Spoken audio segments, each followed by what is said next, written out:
ముక్కోనపు one day సిరీస్లో భారత్ శుభారంభం చేసింది. ఉత్కంఠభరితమైన పోరులో కెప్టెన్ తిలక్ వర్మ అదరగొట్టాడు. దీనికి తోడు భారీ హిట్టర్ అయిన రుతురాజ్ గైక్వాడ్ కూడా చాలా బాగా ఆడాడు. శ్రీలంక జట్టుతో మంగళవారం దంబుల్లా వేదికగా జరిగిన ఉత్కంఠభరితమైన మ్యాచ్లో సమిష్టిగా రాణించిన తిలక్ వర్మ సేన 8 పరుగుల తేడాతో గెలిచింది. రుతురాజ్ గైక్వాడ్ ఏకంగా 6 ఫోర్లు 3 సిక్స్లతో 114 బంతుల్లోనే 101 పరుగులు చేశాడు. శతకంతో భారత్ విజయంలో కీలక పాత్ర పోషించాడు.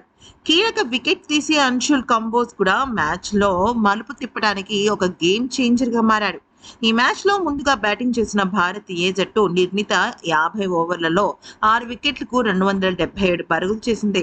రుతురాజ్ గైక్వాడ్ 114 బంతుల్లో 6 ఫోర్లు 3 సిక్స్లతో సెంచరీ చేస్తే తిలక్ వర్మ ఏకంగా తను 60 పరుగులతో హాఫ్ సెంచరీతో రాణించాడు. ప్రియాంశ్ ఆర్య 32 పరుగులు, సూర్యాంశ్ షిండే 26 పరుగులతో నాట్అవుట్గా నిలిచి పర్వాలేదనిపించారు.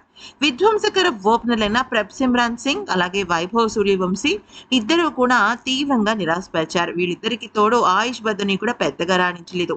అయితే ఇక శ్రీలంక బౌలర్లలో మహమ్మద్ షరాజ్ 2 వికెట్లు తీగా, ఇక చమీక కరుణరత్నే, గరుక సాంకేత్, వనుజా సహాన్ తలా ఒక వికెట్ తీశారు.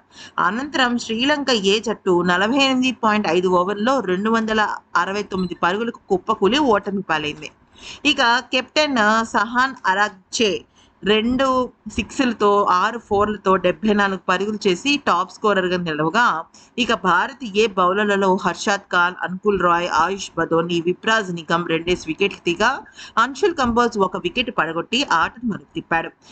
దశలోనూ శ్రీలంక మ్యాచ్ గెలిపించేలా కనిపించింది ఓ దశలో. అయితే ఆ జట్టు విజయానికి ఇక చివరి 12 బంతుల్లో 10 పరుగులే అవసరమైనప్పుడు చేతిలో 3 వికెట్లు ఉండడంతో శ్రీలంక విజయం లాంఛనం అని అనుకున్నారు. కానీ భారత బౌలర్లు 4 బంతుల వ్యవధిలో చివరి 3 వికెట్లు తీసి మొత్తం ఆటను మార్చేశారు.